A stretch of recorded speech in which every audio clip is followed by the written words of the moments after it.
Hi, ఈరోజు నుంచి మనము గ్రూప్ 3 ప్రిలిమ్స్లో పేపర్ 1లో భాగంగా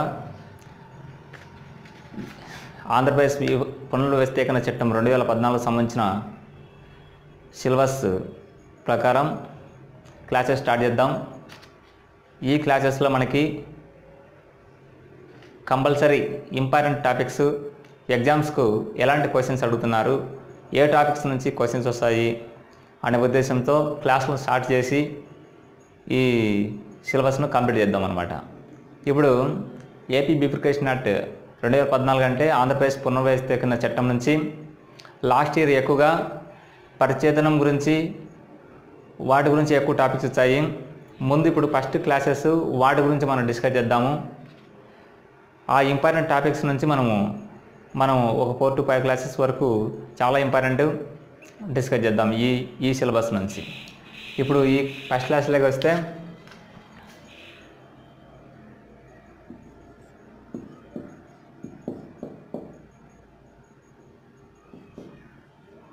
ఆంధ్రప్రదేశ్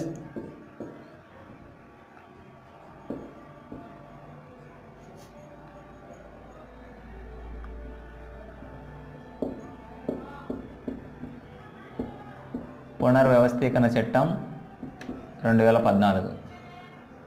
ఓకే, ఈ యాక్ట్ నుంచి మనకు వీటిలో మన పాలిటీలో షెడ్యూల్స్, ఆర్టికల్స్ ఉన్నాయి. అదేవిధంగా ఈ యాక్ట్లో కూడా మనకి షెడ్యూల్స్, ఆర్టికల్స్ లాంటివి ఉంటాయన్నమాట. వాటిని ఆర్టికల్స్ను వీటిలో ఈ యాక్ట్లో ఏమంటారంటే పరిచ్ఛేదనం అంటారు. లాస్ట్ ఇయర్ ఎగ్జామ్స్లో బిట్లో ఏమిచ్చారంటే ప్రిలిమ్స్ ఎగ్జామ్స్లో పరిచ్ఛేదనం అని ఇచ్చారు. ఈ సపోజు 46వ పరిచ్ఛేదనంలో దేనికి సంబంధించినది అలాంటి ఇచ్చాడనమాట. అదేవిధంగా ఇప్పుడు 46వ పరిచ్ఛేదనంలో 26వ పరిచ్ఛేదనంలో ఏ దానికి సంబంధించినది, ఈ పలాంటి ఒకటి ఇచ్చేసి ఇది ఏ పరిచ్ఛేదానికి సంబంధించినది అనే బిట్స్ అనేది దీంతో ఉంటాయి. మనం గుర్తుంచుకోవాల్సిన ఏంటంటే షెడ్యూల్ భాగాలు కూడా ఉన్నాయి. వీటిలో 13 భాగాలు ఉన్నాయి.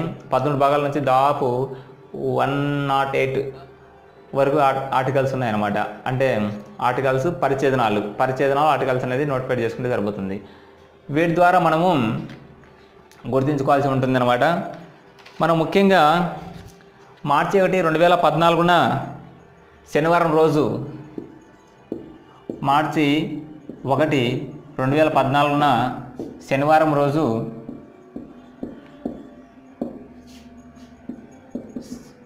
6th యాక్ట్గా మన రాజ్యాంగ ప్రచురితంలో ఇది ప్రచురించబడింది అనమాట. 6th యాక్ట్గా ఆంధ్రప్రదేశ్ పునర్వ్యవస్థీకరణ చట్టం ఎప్పుడు ప్రచురితమైందంటే మార్చి 1, 2014 ఎప్పుడు ప్రచురితమైంది. ఓకే, ఎప్పుడు ఏ రోజు శనివారం, ఎన్నవది 6వ యాక్ట్గా. ఓకే, ఇది బాగా బేసిక్గా గుర్తుపెట్టుకుంటే సరిపోతుంది.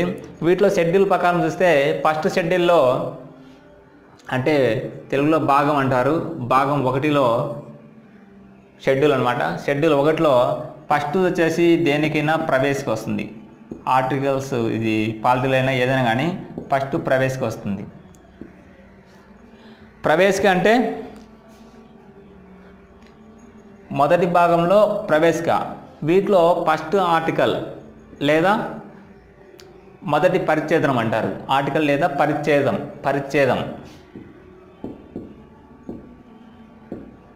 కావాలంటే ప్రీవియస్ బిట్స్ ఒకసారి చూడండి. పరిచ్ఛేదం గురించి ఎక్కువ వచ్చాయి. ఈ మొదటి పరిచ్ఛేదంలో దేనికి సంబంధించింది, ఇది పేరుకు సంబంధించింది అనమాట. ఈ పరిచ్ఛేదం అనేది పేరు అంటే ఆంధ్రప్రదేశ్ పునర్వ్యవస్థీకరణ చట్టం, ఆంధ్రప్రదేశ్ పునర్వ్యవస్థీకరణ చట్టం 2014 అని పేరు పెట్టబడింది. ఈ చట్టానికి ఆంధ్రప్రదేశ్ పునర్వ్యవస్థీకరణ చట్టం 2014 అని పేరు పెట్టబడింది. ఇది పేరు అనమాట, 1వది. ఓకే, ఇక 2వ విషయానికి వస్తే నిర్వచనాలు అంటే ఏముంటాయి, అర్థాలు. కొన్ని పదాలు మన రాజ్యాంగంలో రచించినట్టుగా సపోజు ఇంటిగ్రిటీ ఇలాంటి దానికి, సోవెనిటీ ఇలాంటి దానికి పదాలకు నిర్వచనాలు ఇస్తారనమాట. ఎందుకంటే షార్ట్లో ఒక పదం ఇచ్చినప్పుడు ఆ పదానికి నిర్వచనం లేదా అర్థం ఇవ్వాల్సి ఉంటుంది. వాటికి సంబంధించింది ఇక్కడ ఈ నిర్వచనాలు అనేదానికి రెండో పరిచ్ఛేదంలో ఇవ్వడం జరిగింది.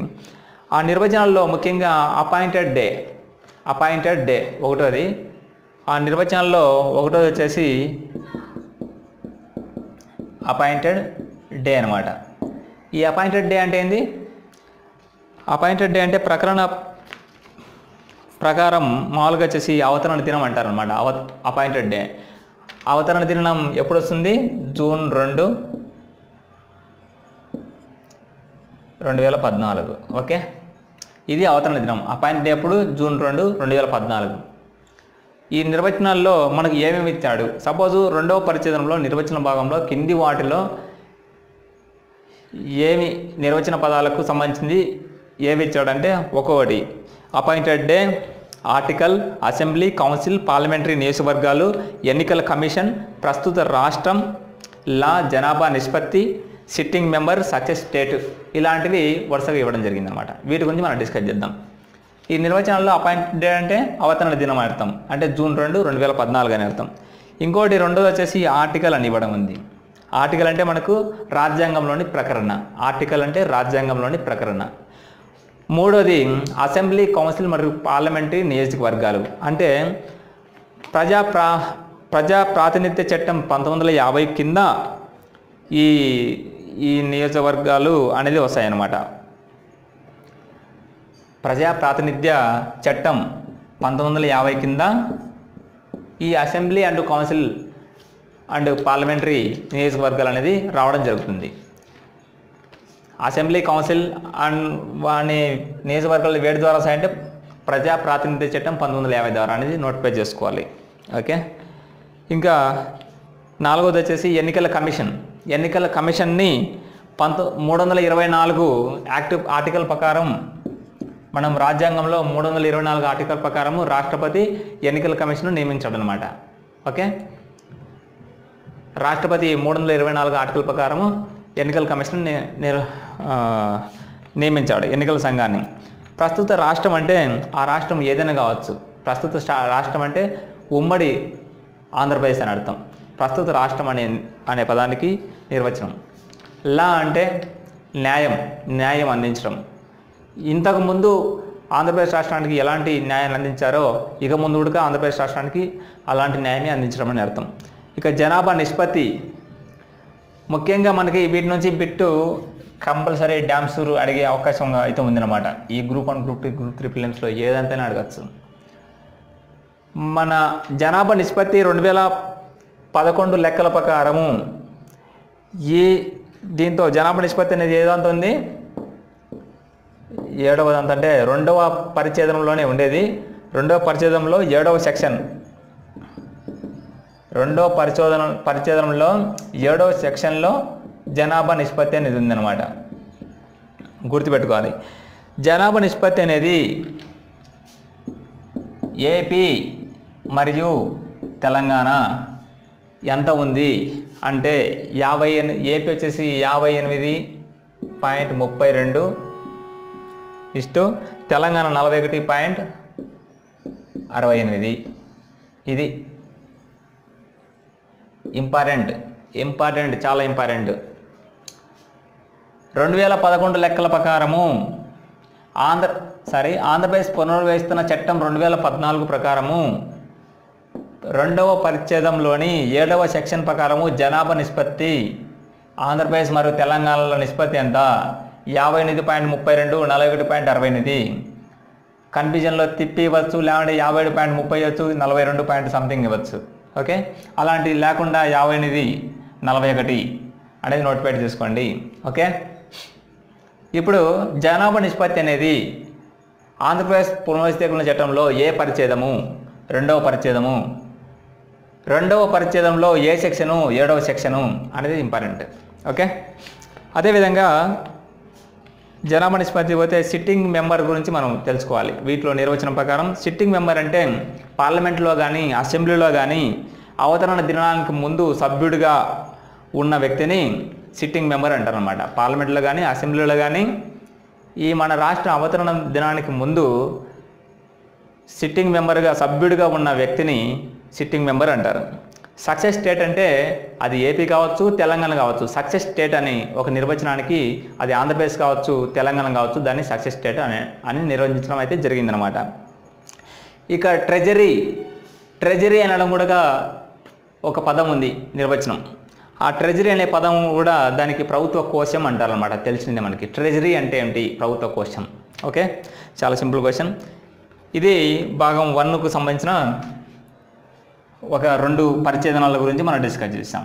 ఇక భాగం 2లో పోను ఇంకా ఉంటాయి.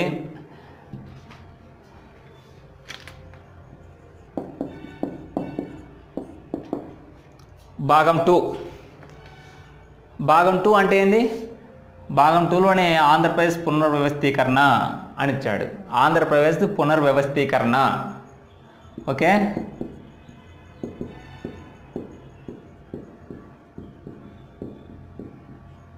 ఆంధ్రప్రదేశ్ పునర్వ్యవస్థీకరణ భాగం 2లో.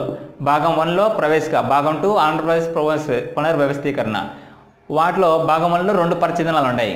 ఒకటోది పేరు, ఆంధ్రప్రదేశ్ పునర్వ్యవస్థీకరణ చట్టాన్ని పెట్టాను. రెండోది నిర్వచనాలు, అర్థాలు అనమాట. అందులో జనాభా నిష్పత్తి వచ్చేసి ఆంధ్రప్రదేశ్ తెలంగాణ 58.32, 41.68. ఓకే, వాటిలో ఉండే నిర్వచనాల ప్రకారం మనం కొన్ని చూసుకోవాల్సి ఉంటుంది. అదేవిధంగా వాటి నిర్వచనాలు కూడా మనం తెలుసుకోవాలి. అదేవిధంగా భాగం 2లో మూడవ పరిచ్ఛేదనం వచ్చేసి తెలంగాణ రాష్ట్ర అవతరణ. ఇది తెలంగాణ అవతరణ అనమాట. తెలంగాణ రాష్ట్ర అవతరణ ఎప్పుడు జరిగింది? తెలంగాణ రాష్ట్ర అవతరణ కూడా జూన్ 2014. Okay, June 2, 2014. వీటిలో ముఖ్యంగా ఇవ్వడం ఏంటంటే తెలంగాణలోని 10 జిల్లాలు ఇక ఉమ్మడి ఆంధ్రప్రదేశ్లో ఉండవు, ఆంధ్రప్రదేశ్ రాష్ట్రానికి చెందజాలవు అనేది 3వ పరిచ్ఛేదనానికి సంబంధించినది అనమాట. 3వ పరిచ్ఛేదనం ఏం చెప్తుంది? తెలంగాణ రాష్ట్ర అవతరణ. రెండోది తెలంగాణకు సంబంధించిన రాష్ట్రాలు ఆంధ్రప్రదేశ్ రాష్ట్రానికి చెందజాలవు అనేది చెప్తుంది అనమాట 3వ పరిచ్ఛేదనం అది. ఇకపోతే 4వది ఏపీలో ప్రాదేశిక భాగాలు.